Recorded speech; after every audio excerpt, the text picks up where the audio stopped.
Saat ini saya sudah berada di Dusun Sirap, Kecamatan Jambu, Kabupaten Semarang, atau lebih populer disebut dengan kawasan Gunung Kelir. Kopi dari Gunung Kelir ini sudah sangat terkenal di mancanegara dengan rasa mocha alamnya. Lantas, dari manakah rasa mocha alam itu muncul? Mari kita cari tahu bersama.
Enggak, Pak.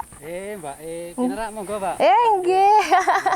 Pak, ini kopi Kelir yang terkenal dengan rasa mokanya itu ya, Pak ya? Mbak, betul. Waduh, itu kok bisa terkenal dengan rasa mokanya itu? Kenapa bisa seperti itu ya, Pak ya? Oh, gini, Mbak. Untuk rasa mokanya yang ada di Kelir ini banyak sekali faktornya, Pak. Di samping itu memang dari tekstur tanah, Iya. kemudian DPL yang ada di sini sekitar 800 sampai 950 di atas permukaan laut. Dan juga untuk cara pemetikan yang benar, Mbak. Pemetikan yang benar itu cara pemetikan yang petik merah, Mbak. Ini yang merah-merah aja ya, Pak ya? Iya, Mbak, yang merah-merah aja. Waduh, emang kenapa, Pak, kalau lainnya merah yang kayak yang kuning, hijau ini kenapa, Pak? Apakah akan mempengaruhi rasanya? Ya betul, ini sangat mempengaruhi dengan rasa dan juga kualitas kopi itu sendiri nanti juga tetap akan mempengaruhi, Mbak. Kalau ini nanti dari bentuk warna pun nanti setelah jadi bean juga akan berbeda gitu ya, Pak ya? Wah, ini Pak banyak ternyata ya, Pak ya? Iya, Mbak. Ini Pak. Oh, Mbak mau melihat processing yang lebih detail. Wah, setelah ini. Setelah diambil, abis ini diproses sekarang, Iya, Pak? Wah, nanti boleh ada tuh, Pak. kulit sama nanti pengeringan. Boleh. Kalau mau ke processing sekalian ini saya bawa ke unit pengolahan di kelompok. Boleh, Pak. Monggo. Wah, mantap. Yuk, Pak.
Permisi. Iya Kak, silakan. Halo Mas. Wah, luar biasa Mas. Ini sirap kelir. Iya. Hasil kopi yang udah jadi dari proses yang sebelum-sebelumnya. Iya, dari petani kita. Ini produk yang udah jadi. Yang Udah siap dipasarkan berarti ya? Ini sudah siap dipasarkan. Nah, tapi untuk yang di sebelah sini, ini kan ada beberapa biji kopi yang beda-beda warna. Ini Iya. apa nih Mas? Nah, itu raw material atau bahan baku kita. Oke. Nah, bahan baku itu mulai dari natural proses, fulgus proses, bahkan sampai kopi wen atau kopi luwak kita ada. Wah, terus gimana prosesnya dari biji yang beda-beda ini untuk menjadi hasil kopi yang sudah jadi gini, Mas? Untuk menjadikan biji mentah itu menjadi biji matang, kita ada proses lebih lanjut. Apa tuh, Mas? Kita sebutnya proses roasting. Proses roasting. Iya. Kalau boleh tahu proses roasting tuh yang kayak gimana, Nah, Mas? kalau di sini kebanyakan warga masyarakat kita masih ada yang gunakan sangrai juga atau sangan. Tetapi ketika kita di sini kita menggunakan alat roasting ini. Oke, berarti yang sangrai itu tuh yang masak di wajan Kuali, nggak pakai minyak atau nggak pakai apa-apa itu ya, langsung iya, api ya? langsung api kecil itu. Oke, tapi di sini pakainya mesin. Kita pakainya mesin. Bedanya apa tuh, Mas? Nah, tujuannya kenapa kita pakai mesin? Satu, kita untuk menjaga kualitas kita. Oke. Yang kedua, kita mengejar kapasitas kita. Dan yang ketiga, kita lebih untuk mencari cita rasa yang terpendam dalam biji kopi. Oh, berarti cita rasanya tuh bisa lebih muncul gitu Lebih ya? keluar lagi.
Halo Mbak Nur. Halo Kak. Mbak Nur, kalau kopi dari sini itu kan terkenal dengan cita rasa moka alamnya ya Mbak. Iya. Nah, untuk memunculkan cita rasa moka alamnya ini, gimana tuh Mbak tekniknya? Apa Vietnam drips atau aeropress atau ada teknik sendiri Mbak? Sebenarnya kalau kopi di sini itu nggak butuh metode yang terlalu ribet. Biasanya kita gunain kopi tubruk aja. Di Kopi tubruk tubruk? lebih simple, lebih gampang, cuma aroma dan rasanya lebih keluar. Jadi rasanya lebih asli gitu. Mbak, ngomong-ngomong nih, sebenarnya Mbak Nur barista itu tugasnya ngapain sih Mbak? Apakah cuman bikin-bikin kopi aja atau ada sesuatu lain yang Mbak Nur bisa terjun di dunia barista ini? Enggak sih Mbak. Kalau orang berpikir seorang barista cuma bikin kopi aja, itu enggak.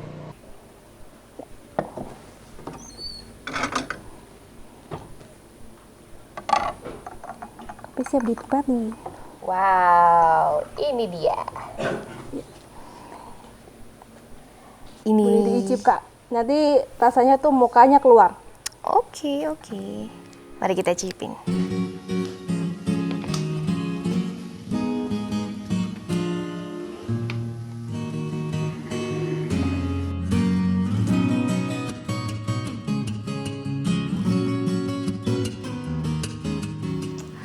Rasanya benar ada cita rasa mocha yang alami, tetap pahit, namun nikmat. Nah, ini juga cocok dalam menutup perjalanan saya hari ini menikmati cita rasa kopi Jawa Tengah. Besok kita akan lanjutkan untuk menikmati cita rasa kopi yang lain di Tambi, Wonosobo.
Saya yang hidupnya di desa dekat pegunungan, itu dulu ikut bapak pertama kali di tahun 2009.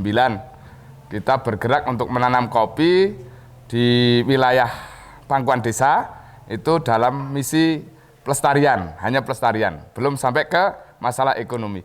Kemudian selanjutnya kita mengajak masyarakat sekitar untuk bisa bareng-bareng nanam kopi. Setelah tahun 2016 kita sering menanam kopi, kita ada hasil di masalah budidaya kopi. Kemudian baru tertarik sampai saat ini, dan saat ini alhamdulillah menjadi ekonomi masyarakat tentang ekonomi kopi ini. Dari mulai pelestarian, dari awal pelestarian, dan kemudian sekarang adalah pemberdayaan ekonomi masyarakat melalui tanaman kopi tersebut. Kemudian setelah kita tanam kopi Arabica, ternyata hasilnya baik nilai tes cuppingnya, baik aroma tentang tester-testernya, itu kita selain kita mengakui bahwa kopi kita itu kopi unggulan, memang kalau di daerah Jawa Tengah ini, di kawasan Dieng ini kita termasuk kopi Arabica MDPL tertinggi Jawa Tengah.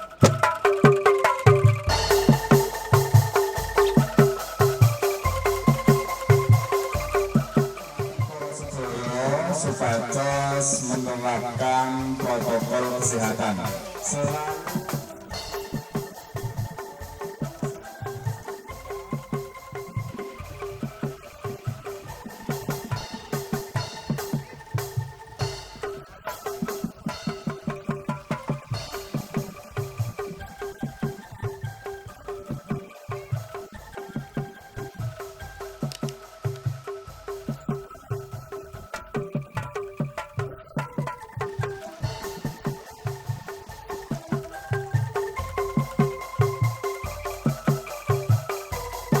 Bicara masalah kopi Jawa Tengah ini, kita harus tahu bahwa kopi ini dalam salah satu agriculture, yaitu budaya.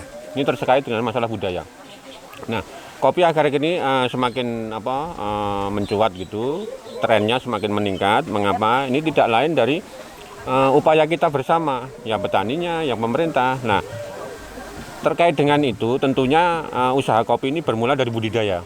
Makanya ini mulai budidaya, mulai bibitnya yang bagus, budidayanya, pupuknya, dan bahkan ini sudah mengarah ke organik. Kemudian terkait kualitas tadi, kita harus petik merah. Karena petik merah itu kandungan dari zat-zat yang kopi cita rasa itu akan nanti terekspresi di situ.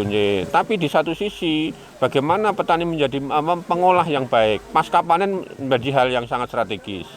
Ya, karena kualitas budidaya bagus, pasca panennya kurang bagus, wah ini nanti malah menimbulkan masalah ini.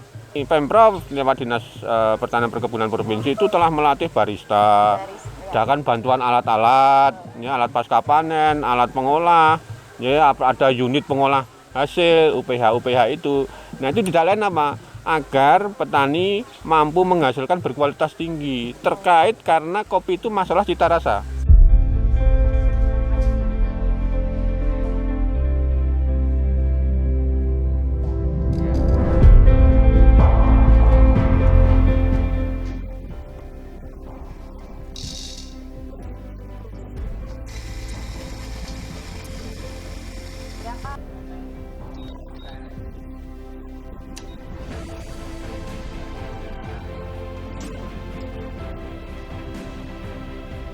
Yang jelas satu, kita sebagai pengusaha dari sini adalah pengusaha perhotelan, pasti membutuhkan barang-barang yang otentik dari daerah masing-masing.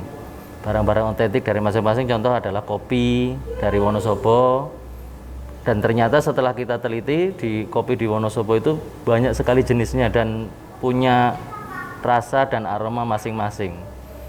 Dan kebetulan karena kami juga bekerja sama dengan Dinas Pertanian juga, Dinas Pertanian dan Perkebunan di Jawa Tengah, dan kita diarahkan untuk kalau memang dari Hotel Davam itu membutuhkan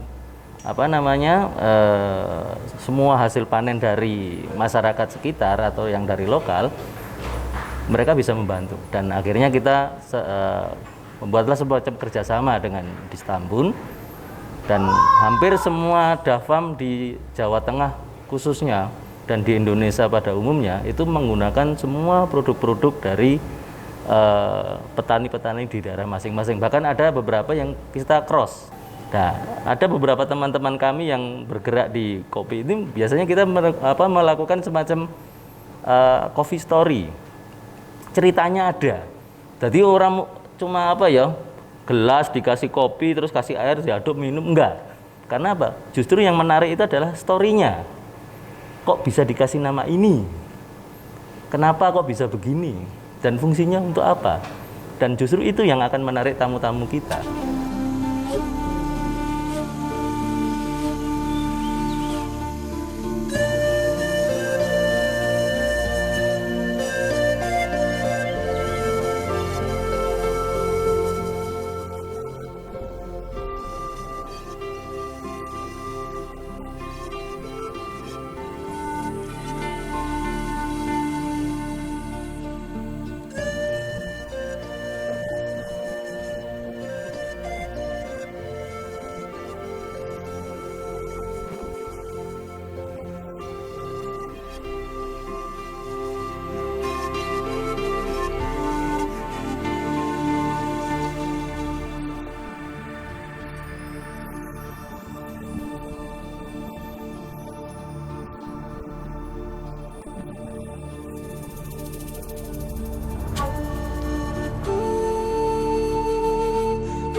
Terima kasih Mas. Ini untuk yang wine. Ini untuk yang wine coffee.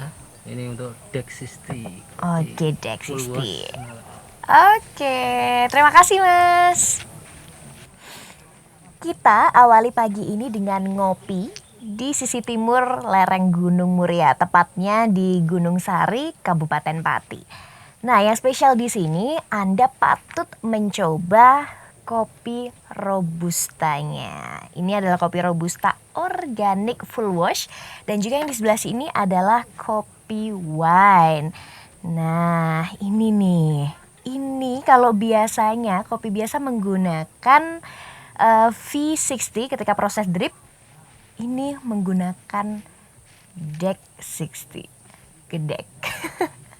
Oke, kalau gitu langsung aja kita coba.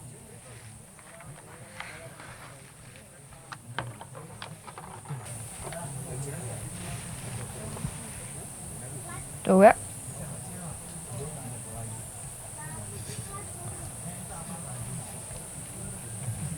Oke. Untuk wine coffee-nya, kopi di sini cukup pekat untuk pahitnya dan memang terasa dari sisi acidnya.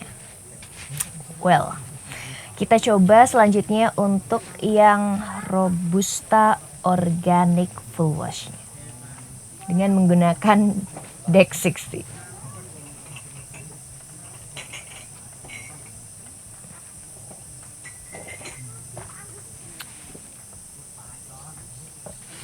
Ya, untuk robusta organiknya, rasa kopi di sini di Gunung Sari ini sendiri pada dasarnya mereka pekat, tapi pahitnya pekat, tapi ketika masuk ke tenggorokan dia rasanya itu clean pemirsa. Jadi ya memang cocok dengan suasana yang ada di sini sembari minum kopi dan menikmati keindahan yang ada di Gunung Sari.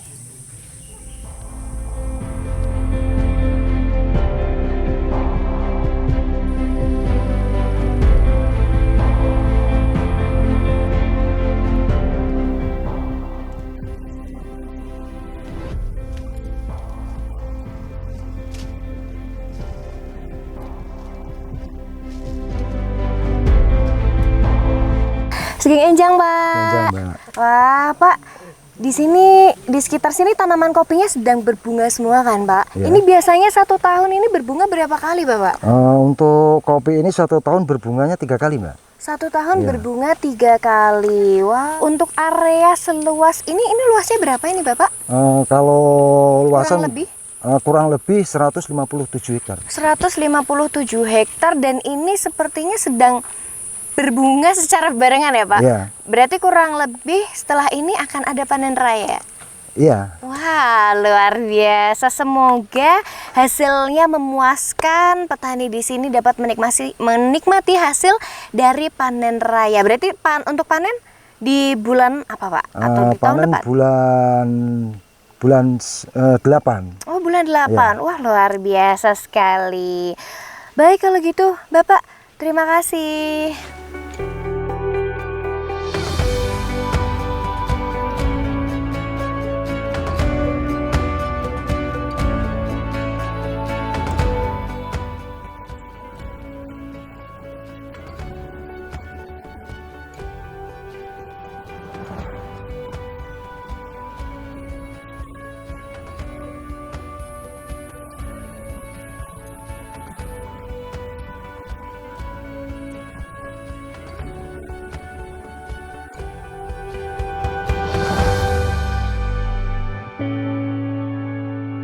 Perjalanan menikmati cita rasa kopi Jawa Tengah kali ini berakhir di Kabupaten Pati. Masih banyak daerah-daerah lain yang perlu kita telusuri untuk menemukan cita rasa khas dari kopinya. Semoga tayangan ini dapat memberikan informasi mengenai kekayaan potensi kopi yang ada di Jawa Tengah. Lain kali kita ngopi lagi. Sampai jumpa.